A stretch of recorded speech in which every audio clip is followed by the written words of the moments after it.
In this video, I'm going to take you through a windmill. A windmill is a great core exercise that really targets the side of the abdominal muscles, so the obliques, transverse, all of that stuff in the sides.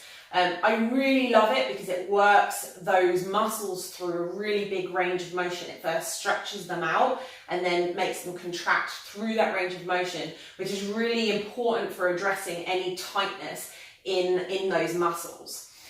You can first of all do the movement with no weight, and then you can load weight, add a dumbbell onto the movement. So I'm going to go through the no weight variation first of all. Oh, the other great thing about this movement is it addresses tightness in the hamstrings and in the adductors on the inner thighs. You'll find lots of tight spots. It also really improves shoulder mobility through a big range of motion. Okay, so first of all, we want to take our feet nice and wide, and we're going to put one hand overhead, okay, hand directly over the shoulder, and we're going to turn the opposite foot out. The opposite hand, or the hand that's on the same side as the foot that's turned out, is going to sit on our thigh like this. We're going to reach down towards the floor, sticking our hip over towards the opposite direction and keeping both knees straight, reaching down towards the floor, touching the floor, and then standing back up, okay? So reaching down, standing back up.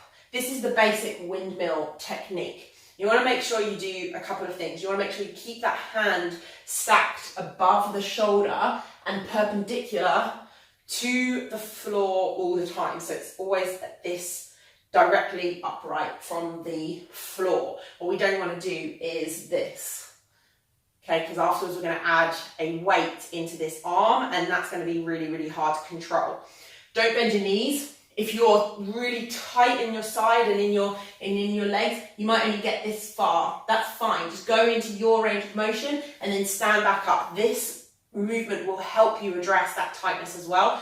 This is why I include it in my mobility programs and not just in my core programs. If you're really flexible, then you don't have to stop here. You can reach back between your legs and continuing twisting your torso down. Just make sure that that hand stays directly above your shoulder. Don't let it kind of come down over here. Okay, so if I just show you from this side, okay, this is what it looks like. And if I reach back, then it looks like this, okay? Don't worry about bending your torso, that's totally fine. Okay, then if we want to add a weight, if you want to advance the movement, put a dumbbell in your hand, and you do the exact same movement that you did before, okay? It's now going to be more challenging for these muscles that are contracting back up. It's also going to be more challenging for your shoulder that now has to support that weight, okay? So you're coming down maybe just to the floor, and then standing back up. So stage one would be coming down through your range of motion. Maybe you're stuck there, pushing back up into it. Stage two would be coming down onto the floor like this, pressing back into it.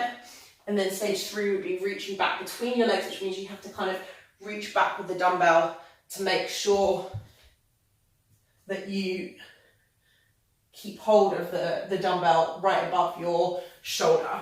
Okay, so that is the windmill without and then with a weight.